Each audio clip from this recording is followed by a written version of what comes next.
Hello friends, I'm back with another concept today. So today's concept is hydrocarbons. In hydrocarbons, saturated hydrocarbons we are going to discuss, that is regarding alkanes, their general methods of preparation, and physical and chemical properties in detail, completely in detail we are discussing in this video. So do watch. If you like, share it and subscribe to the channel. Thank you, and let us start. The saturated hydrocarbons that we generally call them as alkanes. And these alkanes also having another name called as paraffin. Alkanes naturally where they are available. What are the natural sources means? Like a petroleum is a very important source. Okay. So petroleum is the natural source of alkanes. And also natural gas. This is another source of alkanes. Okay. So in this natural gas, if you take generally 80% natural gas contains 80% methane gas only there. Okay. Along with that, 10% ethane will also be there. And coming to the remaining 10%, that will be other hydrocarbons, other higher hydrocarbons will be there. Okay, that is a natural gas composition. So in petroleum, already we know there are many components are there in the petroleum. Okay, we are extracting different components from petroleum there. Okay, so that is regarding petroleum. So in petroleum, there are many organic compounds. That means many alkanes over there. Alkenes also are present, and even uh, we have this benzene and all. That means aromatic compounds and all. Okay, so those are all can be extracted from uh, petroleum.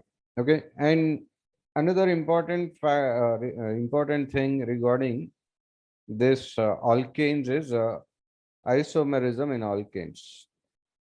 So this already, I think, in the previous classes we have discussed about it. So in alkanes, structural isomerism is possible. Okay, structural isomerism is possible with alkanes, like normal chain alkane, isoalkane, neoalkane. These are the chain isomers will be seen. Okay, so normal butane and isobutane we can write. And next, if you go with pentane, normal pentane, isopentane, neopentane, these we can write. Okay. So likewise, hexane, if you take that hexane also, you can write the chain isomers. Even for hexane, you can also go with positional isomers also in hexane. Okay. So that structural isomerism can be seen in alkanes. Okay. So in first two alkanes, that is methane and ethane, they don't show anything. Okay, only two carbons are there or only one carbon is there. So there is no structural isomerism possible with them. But when it comes to butane, their chain isomerism will start. Okay, first three alkanes doesn't show any structural isomerism. But when it comes to butane, in butane, chain isomerism is possible because I can write normal butane and isobutane there. So these two are chain isomers only. Normal butane means all four carbons in the straight line. Okay, this is normal butane. And isobutane means one methyl group is shifted, it is removed from it, and that is um, shifted as a side chain like this. This is isobutane.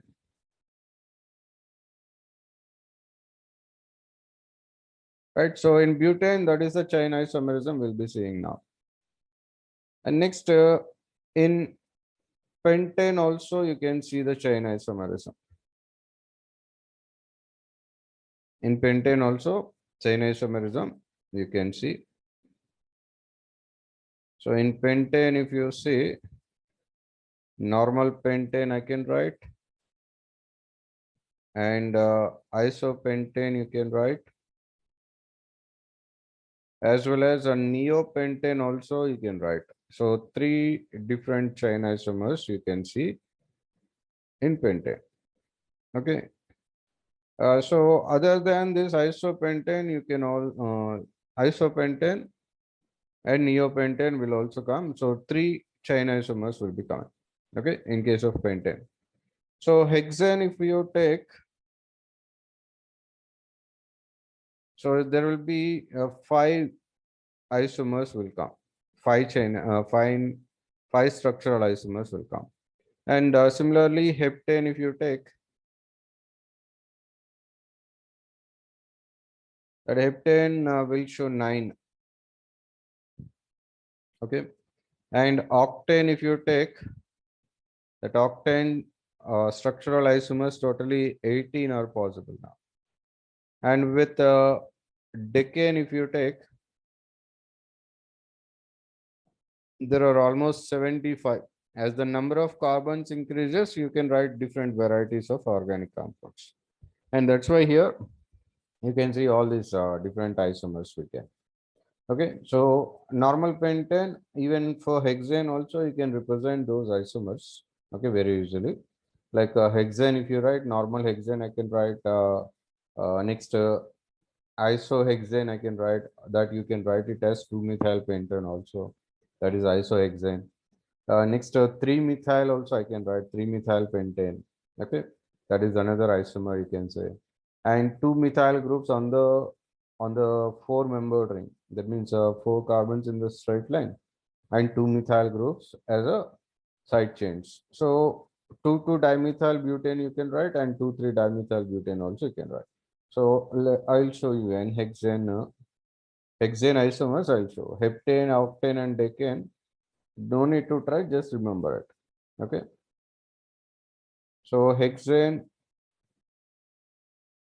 this is normal hexane. Next, one methyl group will remove from the carbon chain and we'll keep it as a side chain. This is 2-methyl pentane or isohexane, you can say. Next, that methyl group position I can change now to the third carbon. So this is 3-methyl pentane. Okay. And after 3-methyl pentane, now one more carbon I'll remove from the carbon chain and we'll keep it as a side chain. Okay, like this. So it is 2,2-dimethyl butane. Similarly, 2,3-dimethyl butane also you can write for it. One here, one here. Okay, 2,3-dimethyl butane. So these are all the 5 isomers we can see for hexane. Okay, 5 isomers you will be getting. So this is a normal isomerism we'll be seeing in case of alkanes. Okay, other than this structural isomerism here, okay, here structural only we are seeing. And other than structural isomerism, you can also see conformational isomerism, which we have discussed already. Okay, conformational isomerism. That conformational isomerism also will be seen. Okay, so that is regarding isomerism in alkanes, right? So alkanes will show structural isomerism as well as conformational isomerism. So that conformational isomerism is one of the types of stereoisomerisms there. Okay. Next, general methods of preparation of alkanes. Okay. Alkanes, how can we produce or how can we prepare? So the natural source is always that petroleum and that natural gas. That is a natural source always. So from there we are extracting, or else sometimes in the laboratories, okay, you need to prepare these alkanes. So in that case, how can we do that? Okay, that general preparation methods we are going to discuss now. So now the first preparation method for alkanes, okay, that is by taking unsaturated hydrocarbons. Okay, unsaturated hydrocarbons means alkenes and alkynes you can take, and that alkenes and alkynes hydrogenation. That means if you add hydrogen to them on the double bond or triple bond, so they'll become alkanes there. So that means hydrogenation of unsaturated hydrocarbons. That is the first method. Okay, by hydrogenation. Hydrogenation means adding hydrogen to the double bond or triple bond. So by hydrogenation of unsaturated hydrocarbons.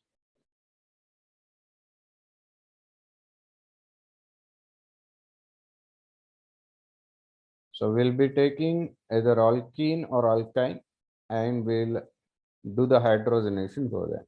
Okay, so let's see some processes. So this hydrogenation for unsaturated hydrocarbons can be easily done by using by passing hydrogen gas over nickel, hot nickel surface. Okay, or instead of nickel, you can also go with platinum and palladium. But generally, platinum, palladium are costlier metals. So that's why we generally go with nickel. Okay, so that means I'm going to take an alkene like this, CnH2n.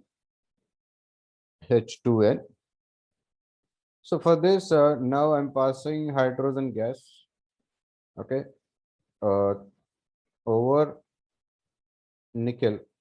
Okay, so often we generally write it as Rani nickel. Rani nickel means nickel in powdered form. Okay, because generally metal surface or any metal when it is in powdered form, it will be a very effective catalyst there. Okay, so that's why Rani nickel means powdered nickel will be taken. And we are going to heat it around 200 to 300 degrees Celsius to make this reaction possible. And when that alkene and hydrogen gas both are passed on to it, so then it will become alkane, CnH2n plus 2. Okay, it will become alkane there. So similarly, you can go with alkyne also, CnH2n minus 2, that is alkyne. Okay, so for that, two pi bonds are there, so 2 moles of hydrogen will be required there. So again, similarly, you can do it. Again, we are passing these two gases over nickel metal. Okay, and I also told you other than nickel, you can go with palladium or platinum. But why we don't take these two, palladium or platinum, means because they are costlier metals. Okay, very rare, very less available. Okay, and we are going to heat it around the same temperatures, 200 to 300 degrees Celsius. Now again, we'll be getting alkane, CnH2n plus 2. Okay, so and when you are doing this process using this Rani nickel, okay, using that Rani nickel when you are doing that hydrogenation, so we call it as Sabatier-Sandrens reaction. Okay, this is called as Sabatier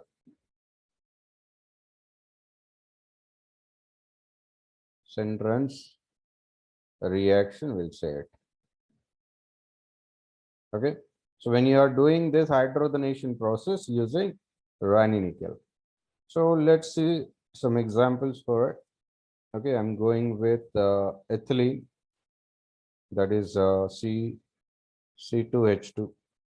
Ethylene I'm taking, sorry, C2H4, sorry. So it is C2H4 I'm going to take. C2H4 means I will be having CH2 double one CH2. Okay, so and for this I'm adding hydrogen gas and both are passed over nickel metal, which is kept around 200 degrees Celsius.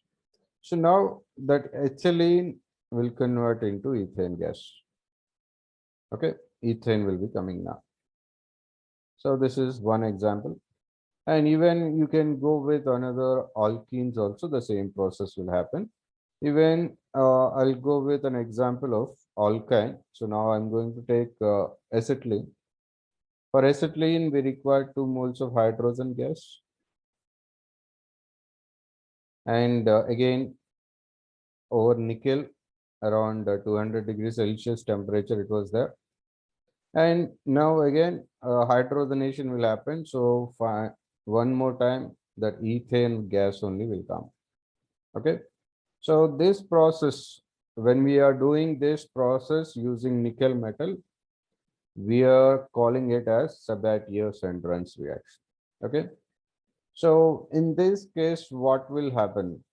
Okay, how the reaction is taking place means generally it is a free radical mechanism. Okay, free radical mechanism is going to take place because now once hydrogen gas is passed on to the nickel metal, so that will give you free radicals, so that the hydrogen free radicals will attach onto the double bonds. Okay, so that is how it will these reactions will happen. Okay, now so that is regarding this reactions. Next, that is the first method to prepare this al alkanes from alkenes and alkynes. Okay, so next, second method to prepare this alkanes. So this time we are going to take alkyl halides. Okay, alkyl halides we are going to take again reduction of alkyl halides. That means we are going to replace that halide part with hydrogen. Okay, this is again reduction only. So by the reduction of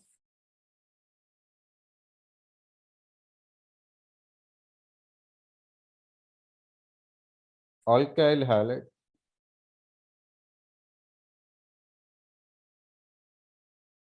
okay, by the reduction of alkyl halides.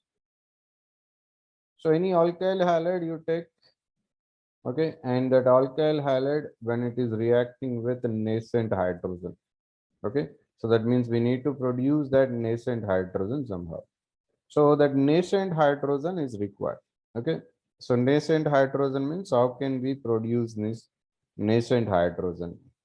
So that is the important part. So for producing this nascent hydrogen, so we have several methods. Okay. Different ways are there, different combinations you can take. Okay.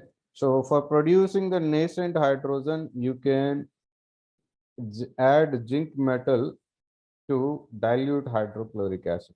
Okay, zinc plus dilute hydrochloric acid you can use there. Hydrogen will come out and that hydrogen will be a nascent hydrogen coming out.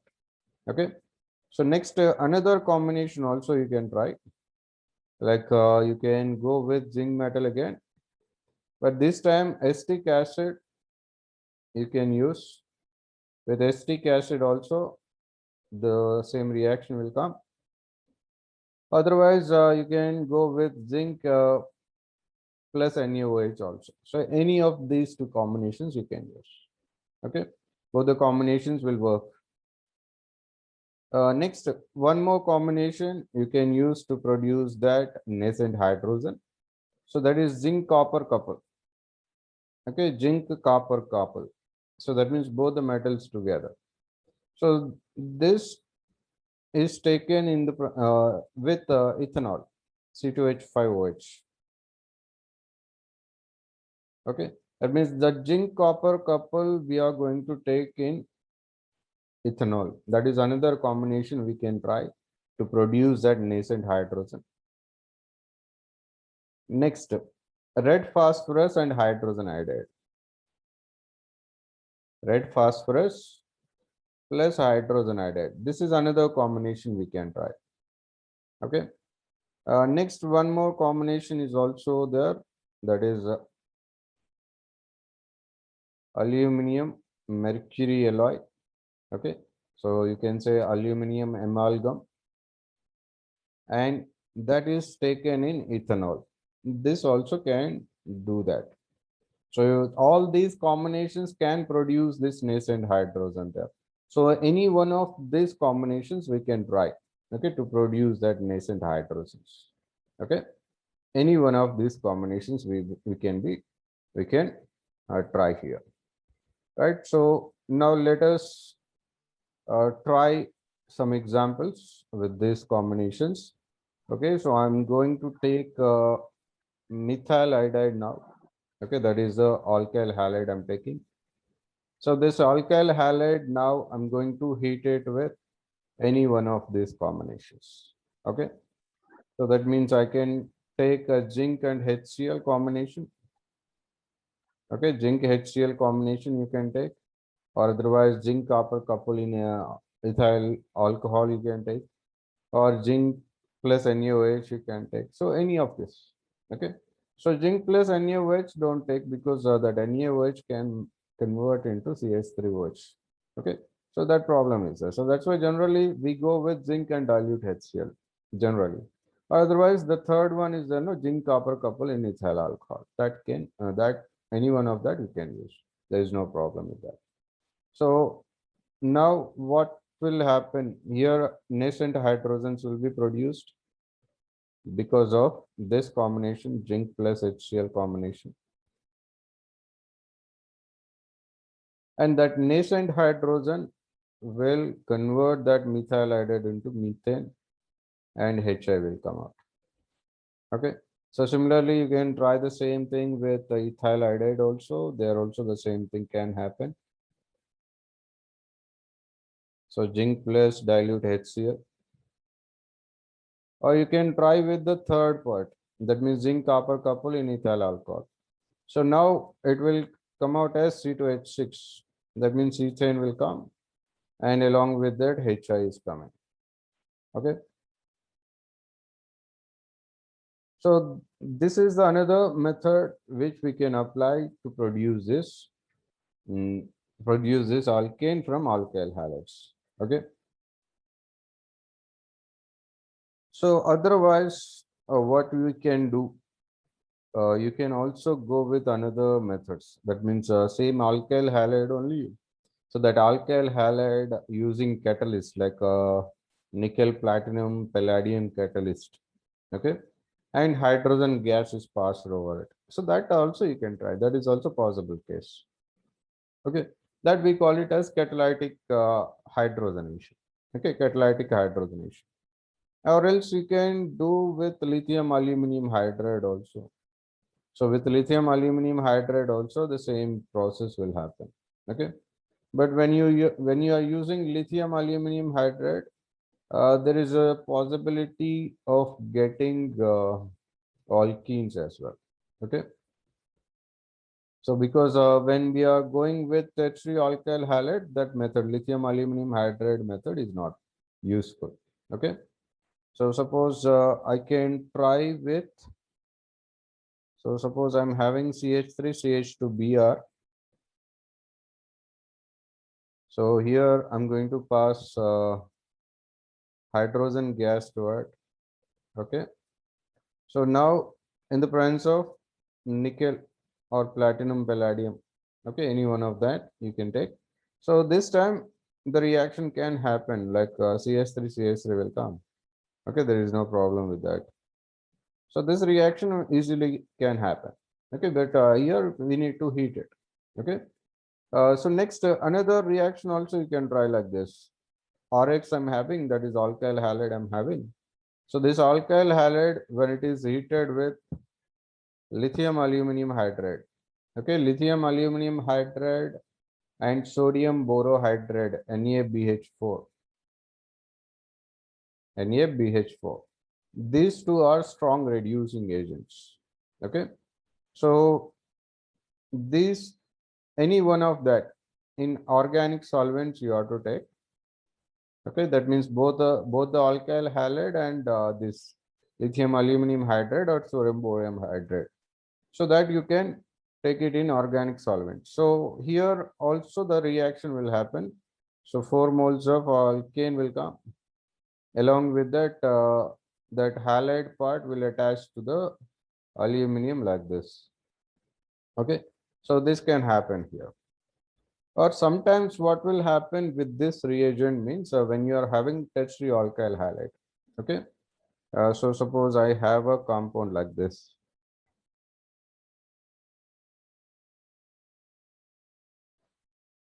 So this is tertiary butyl chloride. Okay, now. So if you are heating it with lithium aluminum hydride, so there is a possibility of getting elimination reaction. So that means now it can convert into this compound. That means this compound will come, 2-methyl propene will come. That means here, instead of getting hydrogenation, elimination reaction is also possible. And generally, elimination reaction is the major product. So when you are considering tertiary alkyl halide, okay, you are taking tertiary alkyl halide, so that time it is elimination reaction will be the major product. Okay, elimination product will be the major product. Okay, so that's why here generally we don't go with lithium aluminum hydride or sodium borohydride. Okay, so generally we go with any of these combinations. And here nascent hydrogen means a single hydrogen atom. Okay, that single hydrogen atom if you have, that will be highly reactive, we said. So that highly reactive hydrogen can do that. So because normally that alkyl halide, that halogen atom easily cannot be replaced. That's why nascent hydrogen being a stronger reagent, that means a highly reactive, it can do that very easily. Okay, so that is the another method we can apply to produce alkanes. Okay, using alkyl halides, you can produce these alkanes like this, right? So I'm going to the next method now. So, okay, guys, let's go with the next method of preparation. So this time the preparation method is a Woods reaction. Okay, already we know alkyl halides. Again, I'm doing the same.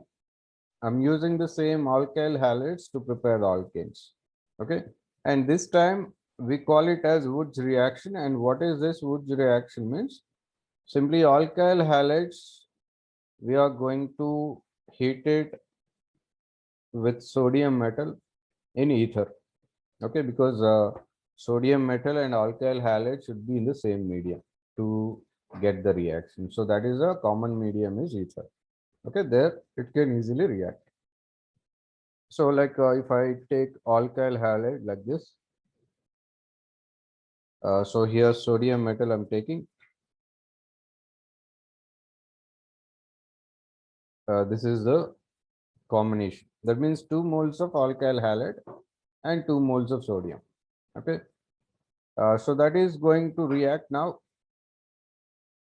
and this reaction should happen in a common medium, that is a dry ether medium.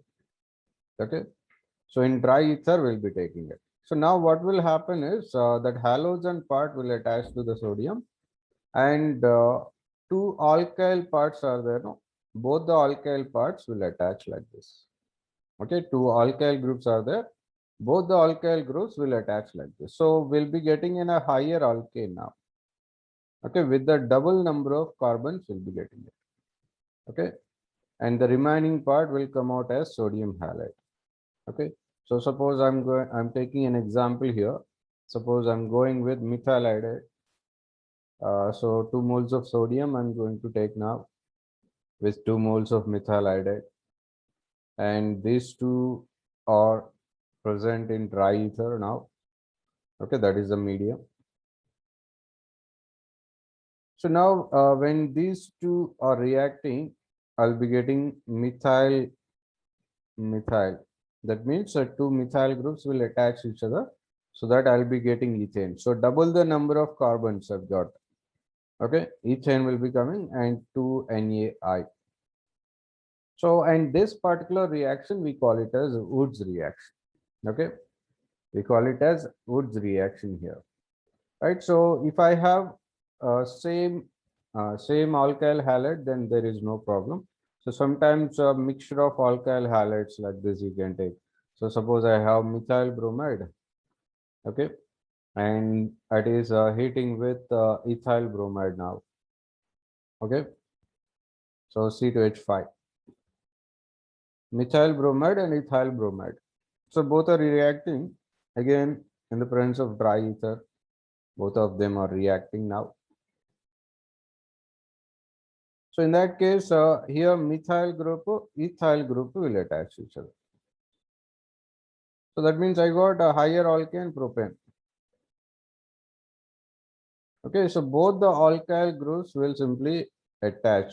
Okay, again in this reaction also generally free radical mechanism only will be going on. That means from methyl bromide I'll get methyl radical, and from ethyl bromide we'll be getting ethyl radical. So both the radicals will attach with each other. So suppose if I continue this, or if I do this process with ethyl bromide, okay, 2 moles of ethyl bromide. So sometimes they don't mention that 2 moles or 3 moles, but still you need to consider it as 2 moles only. Okay. So simply ethyl bromide is reacting with sodium they'll mention. In that case also the same thing. So 2 moles of ethyl group, that means you'll be getting butane. Okay, butane is the product there, plus 2NaBr. Okay, so this particular reaction is called as Woods reaction, right? So this is how we can easily prepare this alkyl. So we can prepare it. Higher alkanes you can easily prepare. Okay, and this particular reaction generally with tertiary alkyl halides it won't easily come. Okay, with the primary alkyl halides it is very easy to come, but with tertiary alkyl halides this reaction doesn't happen generally. Okay, with the tertiary alkyl halides doesn't happen, because when tertiary alkyl halides are there, two tertiary alkyl halides means two bigger groups, okay, two bulkier groups coming near to each other. So that's why there will be some steric entrance, steric repulsions will be there, and that's why it cannot happen easily. Okay, and one more important drawback is we can only prepare by using this Woods reaction. We can only prepare higher alkanes with even number. So every time it is getting double. Okay, so every time it is getting doubled, and that is why here even number of carbons. Okay, higher hydrocarbons with even number, double the number of carbons only can be prepared. Okay, so suppose if I go with propyl bromide, okay, so I can go with propyl bromide and ethyl bromide. So there I don't get only one product, mixture of products will come. Okay, propyl bromide and ethyl bromide I took. So there are two different alkyl groups we have. So that two different alkyl groups can be anything. So I'll be getting a mixture of alkanes in that case. Okay. So only one alkane you cannot get. So when you are taking two different alkyl halides, there will be a mixture of alkanes produced, and that too with the even number of carbons you are getting. Okay. Most of the time, only when you are using only single alkyl halide, you'll be getting the double number of carbons in the alkane. Okay. So if you are using mixture of alkyl halides, we are getting mixture of alkanes there. So this particular method is suitable to prepare only the alkanes with even number. Okay, alkanes with even number of carbons. Okay, so you can say that this Woods reaction is suitable for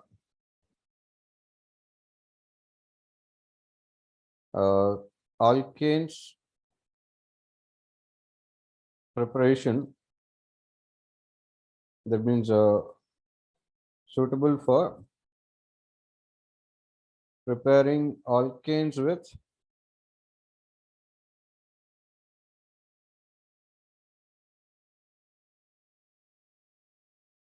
even number of carbons in it, or double the number, even number of carbons in it, right? So that's why here this method generally we cannot do. Okay, for all the alkanes preparation, you cannot go with Wood's reaction alone. Okay, so because I'm getting every time I'm getting the alkane with the double number. Okay, with the double number of carbons, we are getting it. Okay, that's why every time this reaction is not feasible, right? From alkyl halides, this is another way we can prepare this alkanes. So by using Wood's reaction, okay. And there is another reaction is also there. Again, in this case also, we are using the alkyl halide only by using Frankland's reaction. Frankland's reaction. So here again, starting material alkyl halide itself. Okay, that means I'm going to take Rx again, but this time instead of sodium metal, we are going to use zinc metal.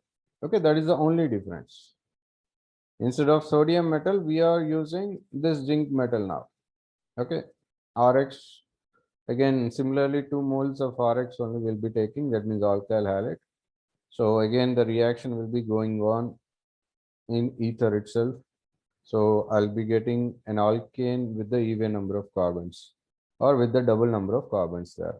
So here ZnX2 will be coming. And when you are doing it with zinc, it is called as Frankland reaction. When you are doing it with sodium, that is called as Wood's reaction. Okay. So the only difference is that metal itself. Okay. So remaining procedure is same in both the cases. With the zinc also it is same only, with sodium also it is same only. So, but only the different, the name is different, okay, in both the cases. So like here you can take an example like this. Methyl iodide, I'm going to heat it with zinc. So ethyl iodide I took. So in ether, we are dissolving both of them. So I'll be getting butane C2H5, C2H5 will be attaching each other. Butane will be coming, and here I'll be getting ZnI2. Okay, zinc iodide will be coming. Okay, so this is another process to prepare alkanes again from the same alkyl halides. Okay, from same alkyl halides, different methods. These are all different methods you can apply. Okay, now this time we'll go with a different starting material. Okay, different functional group we'll take. This time I'm going to take carboxylic acids. Okay, so carboxylic acids and their decarboxylation will be doing. Decarboxylation means we are going to remove that carbon dioxide part from the carboxylic acid. Okay, so here by decarboxylation of carboxylic acid, decarboxylation of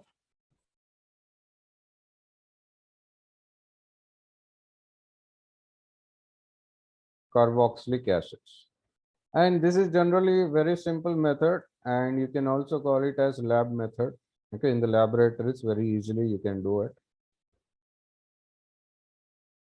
So carboxylic acid, RCOOH I'll be taking. So initially this RCOH, we are going to dissolve in sodium hydroxide. So sodium hydroxide excess we are going to take. And after that, we are going to add calcium oxide to it. Okay. And then we are heating this mixture. Okay. That sodium hydroxide and calcium oxide, that mixture, we call it as soda lime. Okay. So calcium oxide plus sodium hydroxide. So this mixture, we are calling it as soda lime. Okay. And it is a decarboxylating agent anytime. Okay, that means it will be removing carbon dioxide from the carboxylic acid, right? So here what will happen is that RCOOH now it will convert into RH, okay? And that COO part, so that will convert into carbon dioxide. So the carbon dioxide immediately will get dissolved in sodium hydroxide present there. So that will become sodium carbonate there. Okay. So I'm getting an alkane with one carbon less, because that that carboxylic acid carbon is going out as carbon dioxide. So suppose I'm going with an example here. I'll take acetic acid now. So this acetic acid, initially I'm dissolving it in sodium hydroxide, and then I'll be adding this calcium oxide to it. So, and we'll continue heating it. So then what will happen? It will convert into methane.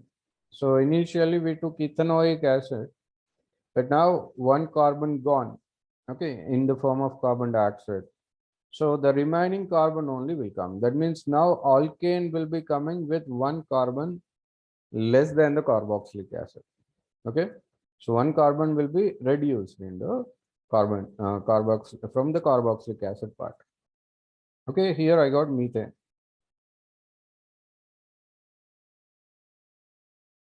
So if you go with propanoic acid, there ethane will come. Okay, if you are going with propanoic acid, ethane will come. So let's see that. So suppose I have propanoic acid like this, C2H5 COH, and initially we dissolved it in sodium hydroxide, and calcium oxide is added and heated. Now here I'll be getting C2H6 only, ethane will be coming. So the carboxylic acid part comes out of it, and that will come out as sodium carbonate. Okay. So this is how the reaction can be done. Okay, this is another reaction, another preparation method for alkanes. Okay, so one more preparation method. So next, one more preparation method what we have is electrolysis method this time. Okay, so electrolysis method, and in this electrolysis what we are going to do means again we'll be taking the carboxylic acid only, and we'll add some sodium hydroxide or potassium hydroxide to it, so that that carboxylic acid will react with them, and they'll give you potassium salt or sodium salt, whichever you are adding. So suppose if I'm adding sodium hydroxide to carboxylic acid, that sodium salt of carboxylic acid will come. Okay. So for that solution, now we are going to do the electrolysis. Okay. That means we'll take that solution as an electrolyte, and we'll insert the electrodes to it, and we'll connect it to the power current. Okay. So then after some time, what will happen is some gases will be releasing out of it. Okay. So that gases now, alkanes will be coming. Okay, that alkanes at anode they'll be coming. Okay, at anode, that alkanes will come out as gases. Okay, so let's see this. And this particular method we call it as coal-based electrolysis or coal-based method. Okay, so coal-based method, you can say this, or you can also call it as coal-based electrolysis method. Coal-based electrolysis method. So here what we need to do is we need to take the sodium salt or potassium salt of carboxylic acid, and for its electrolysis we'll be doing. Okay, so suppose I have a carboxylic acid like this, which is dissolved in potassium hydroxide. So I got potassium salt. Okay, and for this it is a potassium salt means we are going to take aqueous solution only. So for that aqueous solution electrolysis we will be doing now.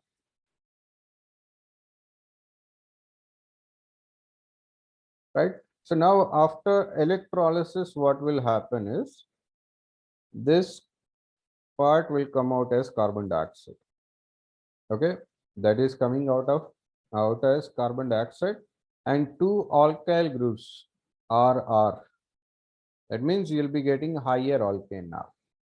Okay, a higher alkane will be coming, and that CO2 carbon dioxide will also be released from it, and the remaining K plus ion will react with the waters and KOH will come out, and there will be a release of hydrogen gas at cathode. Okay, this hydrogen gas will be released at cathode, and that carbon dioxide and as well as this alkanes, these are coming at anode. Okay, carbon dioxide and alkanes will be coming at anode. Okay, so suppose here I'll take an example. Okay, one carboxylic acid will take now, and we'll see what will come. So I'm going with acetic acid salt. This is potassium acetate or sodium acetate also you can use, no problem. So aqueous solution I'm going to take now, and we are going to do the electrolysis. So two methyl radicals will come now, and both of them will attach, and they'll be giving ethane gas at anode. Okay, this is ethane what I got. Okay, that carbon dioxide part will be lost. Okay, so that will be coming at anode itself. So 2 moles of carbon dioxide also will be coming, and along with that 2 moles of KOH that will be there remaining in the chamber, and hydrogen gas will also be released at cathode. Okay, so these are all the products we'll be getting here. Okay, right, so that is how the reaction will be going on, and I show you the mechanism also for this reaction, because sometimes there may be questions related to it. Okay, so let's see the mechanism for it. So initially what we are taking is potassium salt of carboxylic acid. Okay, let's go with sodium or potassium salt. Okay, this potassium salt, suppose CH3COO, okay, that will dissociate like CH3COO minus and K plus. Okay, because when it is in the solution form, it will dissociate like this. Now negative ion will be going towards anode. Okay, negative ion always goes towards anode, and the positive ions will go towards cathode. Okay, that is what happens generally.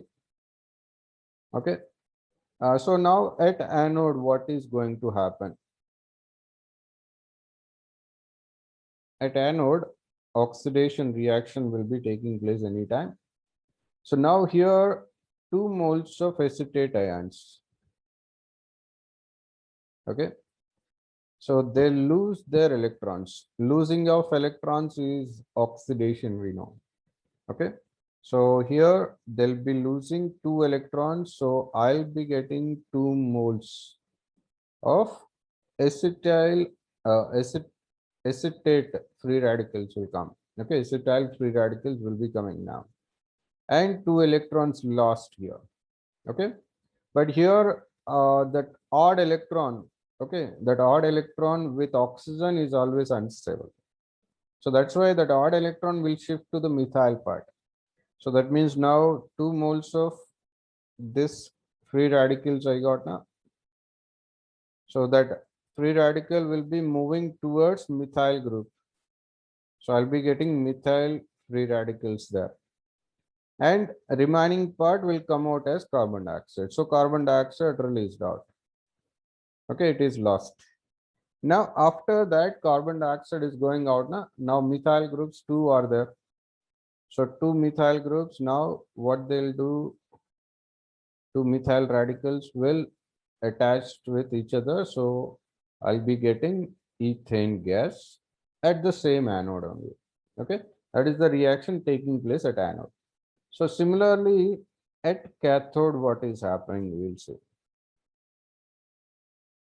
Okay, anytime at anode it is always oxidation, and at any time at cathode, it is always a reduction process. Okay. Oxidation means losing of electrons.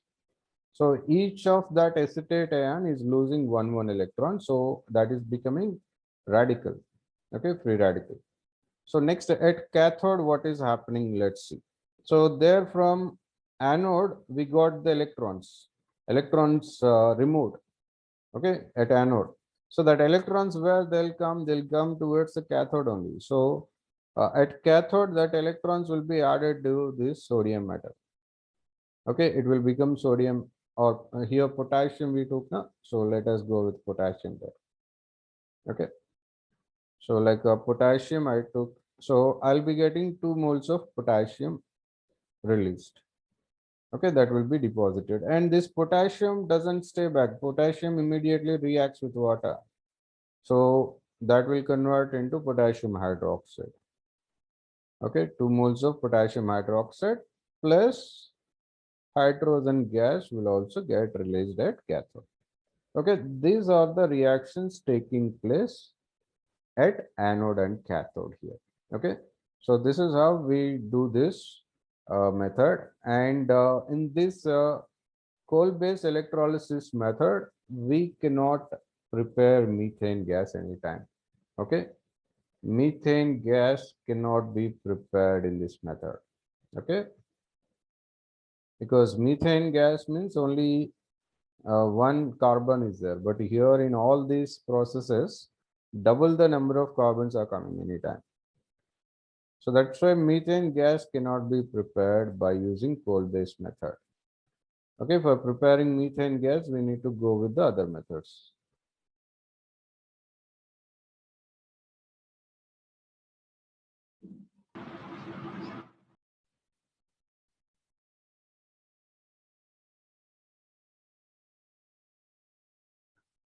So now let us go with the other method of preparation.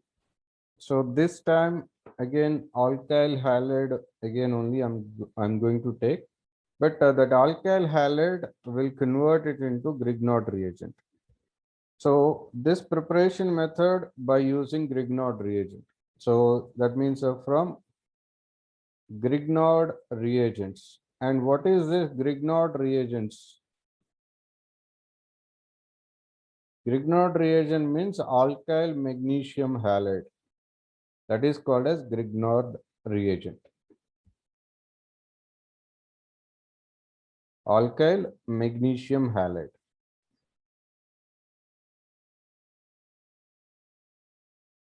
So simply we write it as RMGX.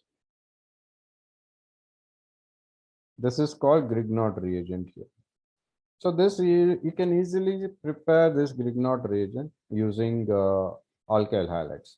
So you just take alkyl halide and add magnesium to it in the presence of ether. So it will become RMGX there. Okay, Grignard reagent easily comes. So for Grignard reagent, simply you can do the hydrolysis and that will give you the alkane. Okay, so and one more important thing regarding Grignard reagent here. So in Grignard reagent, this alkyl part, okay, that will come out as carbanion. So that means from here, we always get R minus ions. Okay, carbanion whenever you want to produce, R minus ion whenever you want, RMGX, anyways you can take. Okay, so anytime you can take RMGX if you want R minus ion. Okay, that R minus ion will come out of it, and MgX plus magnesium holds that positive charge. So this is how it will dissociate now. Okay, RMGX. So whenever I want R minus ion carbanion, you simply go with this Grignard reagent. Okay, so now for this Grignard reagent, what we need to do? Okay, take Grignard reagent RMGX and simple hydrolysis. Add water to it in acidic media. Right? and that will produce RH, that means alkane will come. Along with that, magnesium will attach with OH minus ion, and this compound will come. Okay, so suppose I'm going with ethyl magnesium bromide. Okay, so that means ethyl magnesium bromide. If you want, what I have to take, ethyl bromide, I have to heat it, or I have to add with magnesium in ether. I have to do that. Okay, then automatically ethyl magnesium bromide, a Grignard reagent will come. Okay, so now I'm going to take this ethyl magnesium bromide.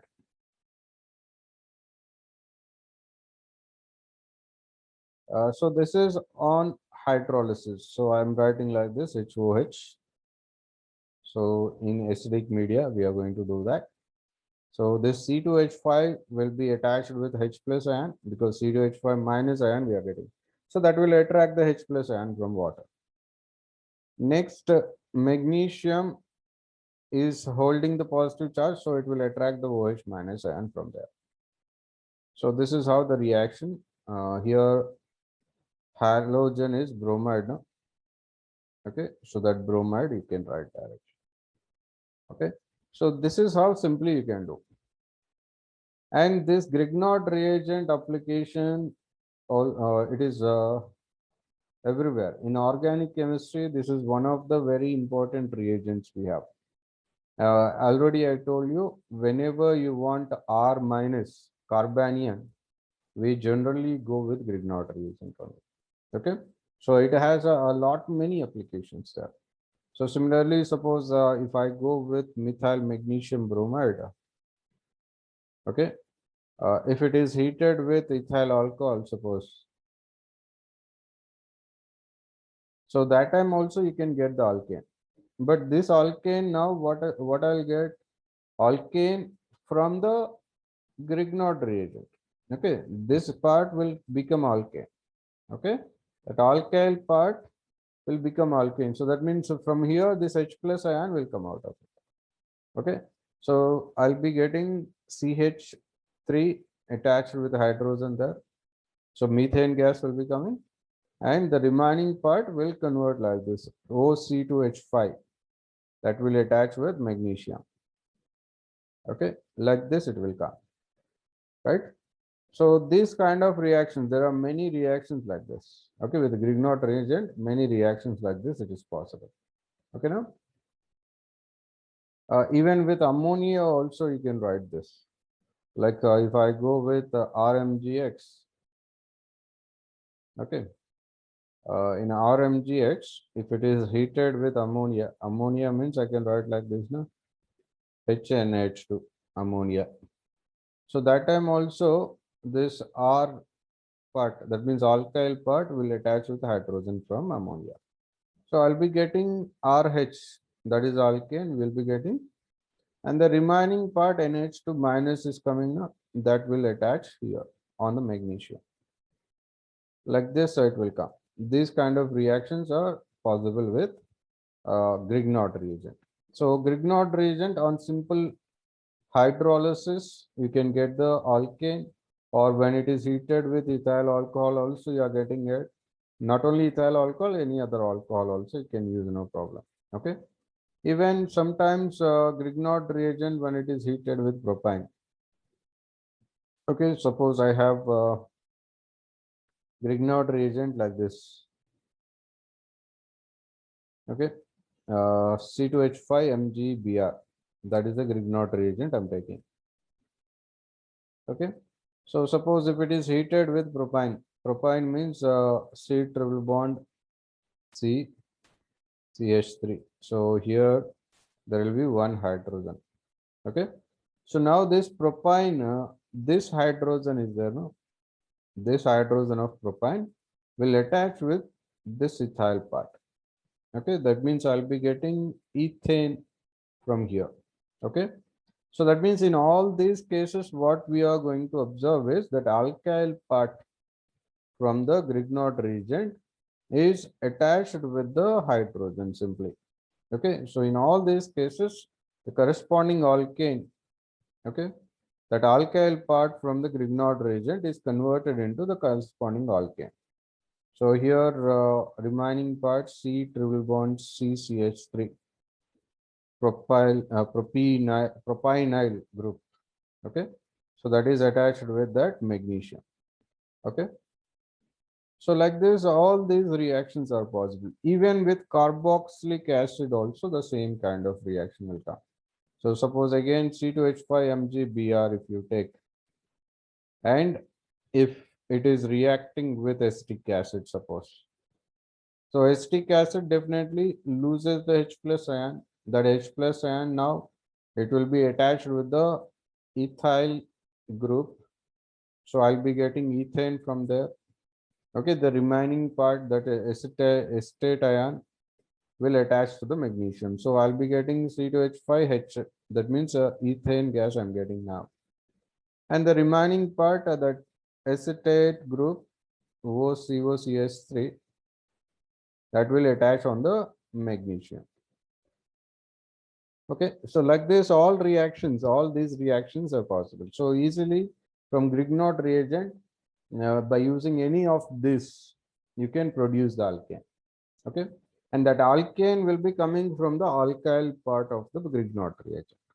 Okay, in Grignard reagent, whichever alkyl part is there, that will convert into the corresponding alkane. Okay, so that is another preparation method, and there is one more preparation method also there for alkanes. One more preparation method, and this time we are going to do the reduction of alcohols, aldehydes, ketones, or you can go with their derivatives also. Okay, fatty acids and their derivatives, any one of them you can do, and we are going to do the reduction with them. Okay, so reduction of all these compounds. So reduction of alcohols we can do. The complete reduction we have to do now. So that means we need a powerful reducing agent here in all these cases. Alcohols, aldehydes, you can go with ketones, or even fatty acids also you can take fatty acids, and the fatty acid derivatives also you can take. So for all of them, the reduction will give you the alkanes. So complete reduction we have to do now. So for doing that complete reduction, we have a powerful reducing agent in the form of red phosphorus and HI. That is a very powerful reducing agent. Okay, so it can reduce all of this, right? So suppose methyl alcohol I'm having, alcohol I'm taking now. Okay, so this methyl alcohol now I'm adding with HI, and also we added red phosphorus to it. Red phosphorus and HI we added, and we are going to heat it around 150 degrees Celsius now. So now it will convert into CH4. Okay, and there water will come out of it, and iodine gas also will be coming out of it. So similarly, alcohols, aldehydes. Now aldehyde I'll take now. So now this time acetaldehyde I'm taking. So this acetaldehyde, now again it is added with red phosphorus and HI. So red phosphorus and HI is added. Again, we are going to heat it around 150 degrees Celsius. Now this time there are two carbons now in acetaldehyde, so that will give you C2H6. Okay, and water and iodine is a commonly coming in all these reactions. So similarly, now ketone I'll take now. So ketone CH3COCH3, that is ketone. So this ketone on reduction again. So now again I'm going to take red phosphorus and HI, and I'm going to heat it around 150 degrees. So 150 degrees Celsius. So now this time totally 3 carbons are there. So you are going to get alkane with 3 carbons, C3H8. So that is propane will be coming. So next we will take acid, carboxylic acid will take. Okay. So carboxylic acid means I'm going to take acetic acid now. So this acetic acid now I'm going to heat it with same reagent, red phosphorus and HI. So but this time more amount of HI is required. Okay, because I have more oxygens in the compound right now. So more amount of HI you have to take.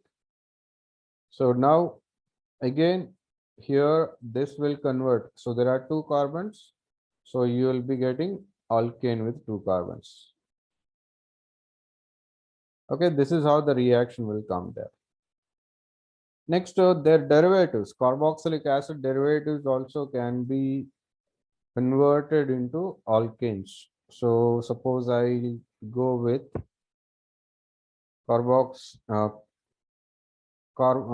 chloride, CH3COCl, okay, carbonyl chloride, right? That means carboxylic acid derivatives, acid chlorides I took. So this time again, I'll heat it with red phosphorus and HI. Again, the same reaction is going to happen. So I'll be getting alkane with the same number of carbons, that is 2, C2H6. Okay. So here iodine and water commonly will come, along with that HCl also will be seen there. Okay. Next, another derivative also I'll take. This time I'm going to take it with amide, CH3CONH2, estimide. So this estimide also you can easily do it with that. So again, red phosphorus and HI you add to it. So around 150 degrees Celsius you have to heat. Again, you will be getting C2H6 and water. Along with that, iodine gas also usually comes, and along with that, ammonia is also coming in this case. Okay. So these are all different reactions. Okay, different alcohols, aldehydes, ketones, and fatty acids. All of them can be easily reduced by this red phosphorus and HI. That combination can easily do that. Okay. And one more is also there, especially for when you have aldehyde and ketone. Okay. So this only when you have aldehyde and ketone, that aldehyde and ketone you can heat them with zinc amalgam. Zinc amalgam means zinc mercury combination. That is called as zinc amalgam. Okay. So that zinc amalgam along with concentrated HCl. So that combination, if you add to it, okay, if you add to aldehyde and ketone, so that aldehyde and ketone will convert into corresponding alkane with the same number of carbons. Okay, I'll give you an example for it. So suppose when I have C double bond O in aldehydes and ketones, C double bond O will be there in both of them. Okay, now that C double bond O, that means aldehyde or ketone, must be heated with zinc amalgam. That means zinc mercury combination. Along with that concentrated HCl we are going to take.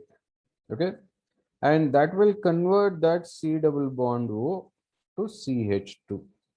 Okay, no? So that means here what it is doing, that zinc amalgam is reducing that C double bond O to CH2. Okay, and this particular process we call it as Clemenson's reduction. Okay, we call it as Clemenson's reduction here, right? So I'll give the examples for it. So now let us go with acetaldehyde.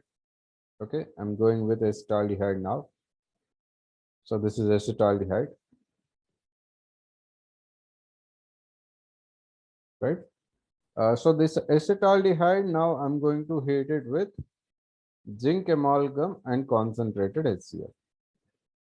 ZnHC plus concentrated HCl I'm adding to it. Now that C double bond O will be converted into CH2. So it will convert into CH2H. That means I got ethane now. Okay, ethane will be getting now. So similarly, if I go with another one, okay, ketone I'll take this time. So this time I'm going with acetone, CS3COCH3. That is acetone.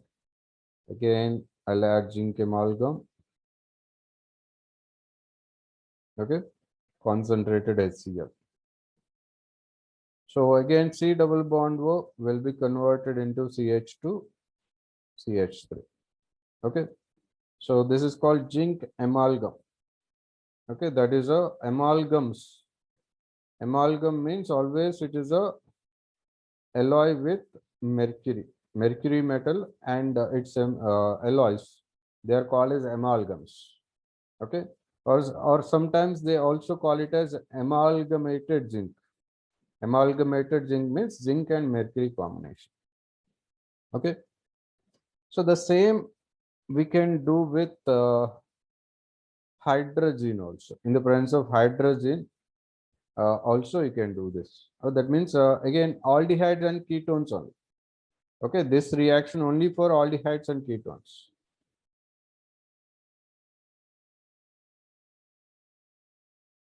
So same aldehydes and ketones again, they can also be reduced by using NH2 NH2. That is called hydrogen. Okay, that means again C double bond O. But this time what I have to take is NH2 NH2 will be taking, that is called hydrogen. And in the presence of sodium alkoxide, that means RONA, that is called sodium alkoxide. Okay, or simply you can go with CH3ONA or C2H5ONA, like that. Okay, sodium alkoxide will be taking there. So in this case, what will happen is initially we'll be getting this compound. This is called hydrazone. Okay, initially this is what we'll get. Next, after this, sodium alkoxide was there now. RONA we got now. That RONA will reduce. That means initially here RONA is not involved. So in the second step, it will involve now. Okay, with RONA at around 180 degrees Celsius, that will get reduced to CH2 now. Okay, like this it will come. Okay, and this particular reaction here, okay, that means when we are converting this aldehydes and ketones using this hydrogen, okay, hydrogen and sodium alkoxide. So that time this process is known as Wolff-Kishner reduction. Okay, Wolff-Kishner reaction or reduction you can say. Okay, this is called as Wolff-Kishner reduction, and this also only applicable for aldehydes and ketones, not for the other compounds. Okay, so again in this case also you can go with any of the aldehydes and ketones.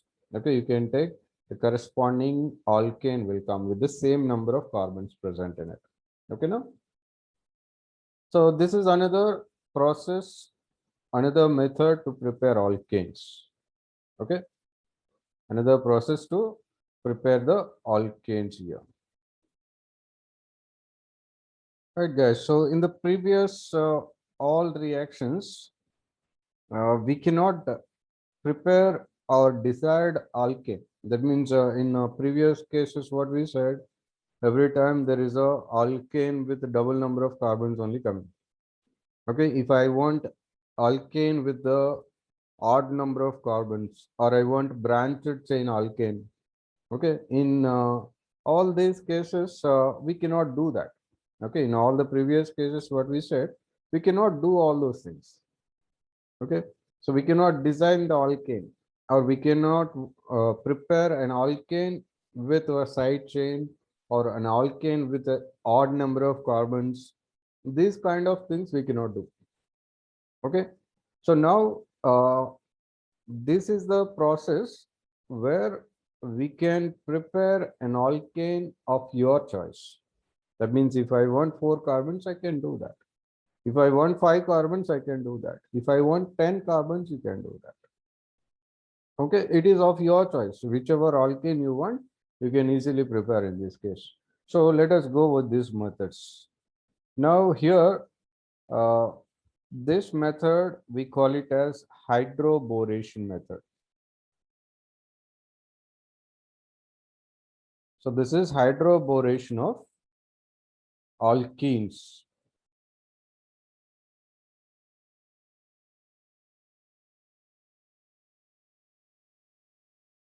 So that means initially we are going to take an alkene in such a way. That means suppose I want 5 carbons in the alkane. So I'll take an alkene with the same number. Okay. Or if I want 10 carbons in the chain, I'll take an alkene with the 10 carbons. Okay. In such a way we'll take. Or if I want branched chain alkane, that a similar case I'll take. Okay. Similarly, I'll take. Okay. So what we need to take initially is an alkene of your choice. So suppose this is an alkene I'm taking. So this alkyl group is there, no? That alkyl group is of your choice. Okay, if you want only 3 carbons, you insert 3. If you want only 2 carbons, you keep that as hydrogen. Okay, so this is the alkene I'm taking now initially. So this alkene, now we are going to add B2H6. Okay, diborane. Okay, or otherwise diborane will be adding, right? And after adding diborane to it, so this will convert into trialkyl borane. Okay, this will convert into this trialkyl. This is alkyl part, borane will come. Okay, and after this trialkyl borane, after getting that, so what we need to do is acetic acid will add, okay, along with small amount of HCl or any acidic media. Okay, acetic acid and acidic medium we have to add.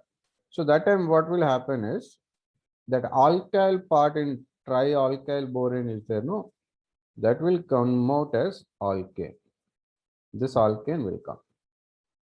Okay, so this is the trialkyl borane we got. Trialkyl borane. Okay, now after getting the trialkyl borane, what we are going to do is we'll add acetic acid to it. Okay, and this method also we cannot use it for preparing methane gas.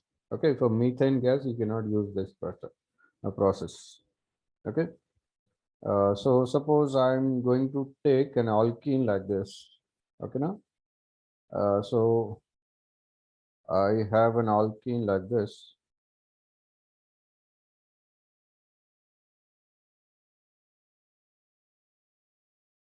So this is the alkene I took. Okay, so now initially what I'll do is I'll add diborane to it. So now what will happen? So this will convert into trialkyl borane. Okay, that means I'll be getting CH3, CH2, then CH2, one more time here.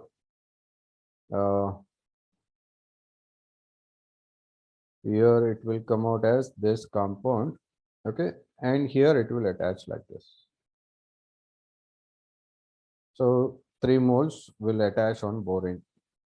So trialkyl borane I got. So now after getting trialkyl borane, so you can go with acetic acid.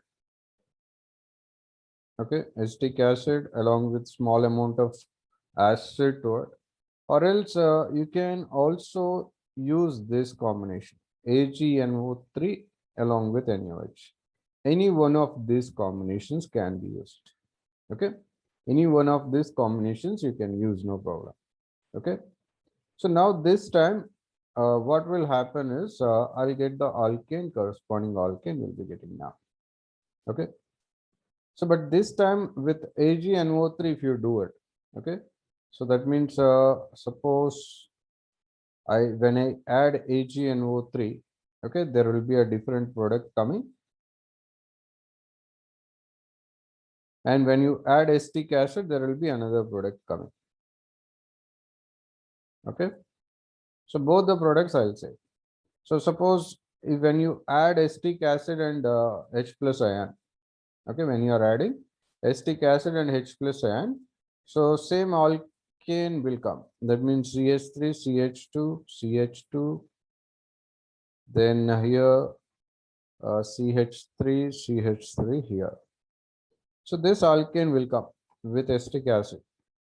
But with AgNO3 and NaOH, so you'll be getting an alkene of the same, but with two alkyl groups will attach like this.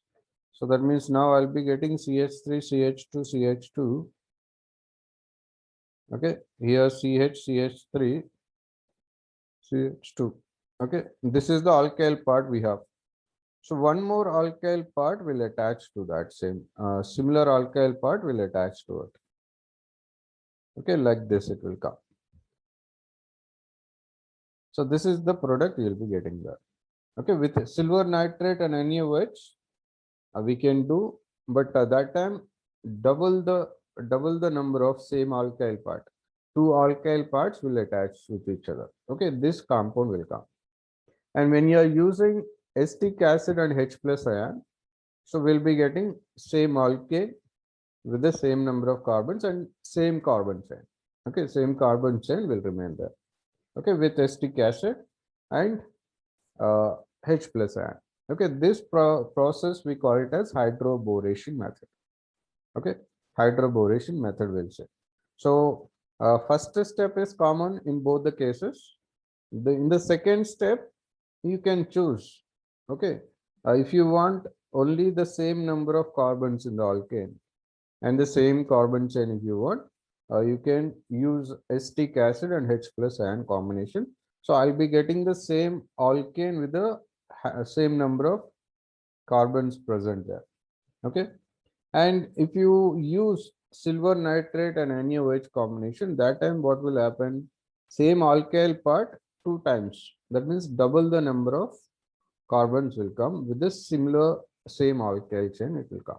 Okay, so that is another method where you can prepare your own alkane. Okay, so whichever alkane you want, you can prepare. So that means branched chain alkane I can do. I can prepare, and odd number of carbons you can prepare, and even number of carbons that alkane also you can prepare. Okay, so this is another preparation method for alkanes. Okay, now along with this, okay, there is one more important method to prepare alkanes. Okay, this is another important method, and this method we call it as Core-House synthesis. So whenever this synthesis, that word comes, you can design your organic molecule. That means whichever alkyl chain you want, you can easily prepare that in synthesis. Okay, only thing is the initial compound what you are taking, that will decide the final product. Okay, so Core-House synthesis. In this Core-House synthesis, there are different stages.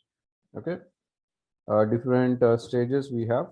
Initially, what we'll be doing is we'll take an alkyl halide. Okay, one alkyl halide will be taking, and that alkyl halide will heat it with lithium. Okay, alkyl halide plus lithium. So I'll be getting alkyl lithium compound. Okay, that is the stage one. And after getting alkyl lithium, we'll add cuprous-sided, okay, CuI or Cu2I2, both are same. So we'll be adding cuprous-sided to it, and after adding cuprous-sided, so we'll get another intermediate product, that is lithium dialkyl cuprate will come. Okay, lithium dialkyl cuprate. So after getting that lithium dialkyl cuprate, so we are going to take another alkyl halide of your choice. Okay, we are going to take another alkyl halide of our choice. So that means if I want even number of carbons, accordingly we'll take the alkyl halide. If I want odd number of carbons, accordingly I'll take the alkyl halide. If I want a branched chain alkane, I want branched chain alkane means accordingly I'll take the alkyl halide. Second step, second alkyl halide is of our choice. Okay, so that will be taking according to our choice. So I'll tell you one example we'll take here. So first stage what I have to take is an alkyl halide I'll be taking. So I'll be taking RX. Okay, this I'm going to heat it with lithium in the presence of ether. So after heating it, what I'll be getting is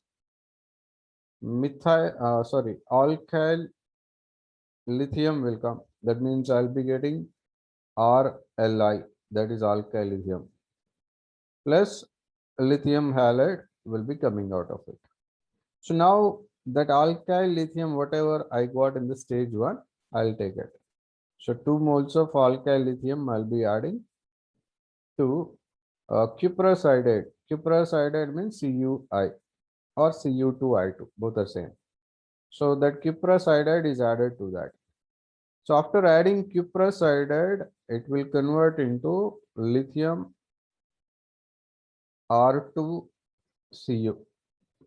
Okay, this is lithium dialkyl cuprate.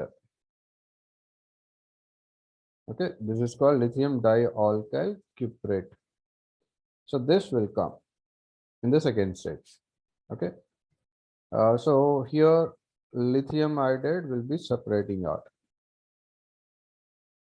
Next, in third stage, this lithium dialkyl R2Cu, this is added with another alkyl halide R-X.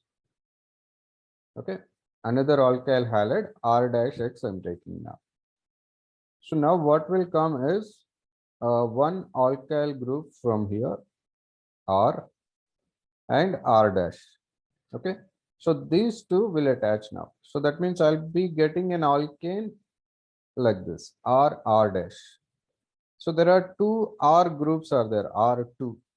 So that R group will come out with copper, alkyl copper will come, plus lithium halide will be coming out. So this is the total process we'll be doing in this. Okay, so let us take an example and see. So suppose initially I'm taking methyl bromide here. Okay, and I'm going to heat it with lithium in the presence of ether, dry ether. So I'll be getting methyl lithium first, plus lithium bromide will be separating out from it. Okay, so now methyl lithium I'll be taking now, that I'll be heating with cuprous-sided CuI. So after heating with cuprous-sided, I'll be getting lithium CH3 twice Cu. So lithium dimethyl cuprate I got. So then lithium iodide is separated out. So next, lithium dimethyl cuprate, I'm going to heat it with. So here, this secondary alkyl halide is our choice. That first alkyl halide also is our choice only. The second also it is our choice only. Okay. So now I'm going to take C2H5Br. Okay. So this time I'm going with C2H5Br so that I can get a propane. Okay, propane I can easily get. So this methyl group, one methyl group from here and ethyl group from here. Okay, with that alkane will come. So that means I'll be getting methyl plus ethyl. That alkane will come. Propane I got. So then one more methyl group was there that will attach with copper. Methyl copper I get and lithium bromide will be separating out of it. Okay, so this is called as Corey house synthesis.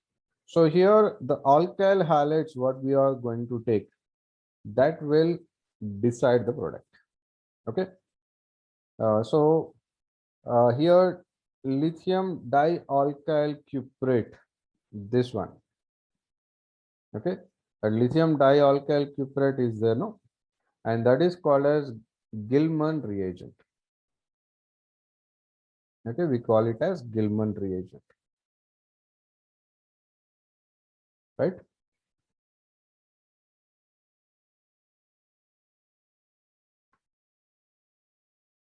And here there are certain conditions we need to maintain. So here initially this alkyl group you are taking, no? That initially that alkyl group you can go with anything. That means primary alkyl halide you can go with, and even secondary alkyl halide also you can take, and even tertiary alkyl halide also you can take. There is no problem. Okay. So in the Gilman reagent, whatever alkyl group was there, that can be anything. So any alkyl group, primary, secondary, tertiary, anything. But the second time you are taking here, okay, this R dash X is there, no? This R dash X, if it is a primary alkyl halide, then the reactivity will be very easy. Okay, so that must be primary alkyl halide. So here you can go with any alkyl halide, primary, secondary, tertiary, anything you can go. Okay, I can go with primary, secondary, or even tertiary alkyl halide also you can take. Their RX initially. Okay, there is no problem with that. But here second time you are taking another alkyl halide. So if it is a primary alkyl halide, then only the reactivity will be high. Otherwise, reactivity will be low. So you don't get the product easily. Okay, now. So this is another important preparation method for alkanes. And there is one last final method is there that also we'll see now. Okay. So here some of the carbides, okay, those carbides are called as methanides, right? So that methanides hydrolysis, okay, like aluminum carbide or beryllium carbide, these are methanides will say that. Okay, so that hydrolysis of methanide compounds, hydrolysis of methanides. Okay, methanides means carbide compounds. So in carbides, we said there are three types of carbides we have. We have allylides, acetylides, and methanides. So in that methanides, aluminum carbide, Al4C3 is a methanide. Beryllium carbide is a methanide. So for both of them, what we can do is simple hydrolysis. Just we add water to them that will produce methane gas easily. Okay, so it will produce the methane gas 3 moles. 3 moles of CH4 will come and remaining will be aluminum hydroxide here. Okay, so similarly with beryllium carbide also you can do that. 4 moles of water if you add to it. So here again a methane gas 1 mole will come, and along with that beryllium hydroxide will be coming, BuOH twice. Okay, so this is how we can do it. So this is another method to prepare alkanes. Okay, especially methane can be prepared by using these carbides, methanides. Okay, and in the industrial preparation, okay, this is the last of it. Industrial preparation, how alkanes industrially are prepared means by using carbon disulfide. Okay, so carbon disulfide they'll take, and hydrogen sulfide also will be taking, and these two in the presence of copper at high pressure, high temperature will heat. Okay, so that time it will convert into methane gas. So industrial preparation of methane gas. Okay, in the laboratory, this methanides easily you can take. Small quantities of methane can be easily coming. But when it comes to higher amounts of methane, if you want, this method will be applying. Okay, CS2, that is carbon disulfide. Okay, this is carbon disulfide plus H2S gas. So these two, we need to pass it through hot copper tube at a high temperatures. So that means here we'll add, we are passing these two gases through copper tube at high temperatures. So in that case, what I'm getting is methane gas will be getting, along with that copper sulfide will come, cuprous sulfide will be coming. Okay, so this is an industrial preparation of methane. So these are all different preparation methods for alkanes. Okay, any one of these methods conveniently you can use to prepare alkanes.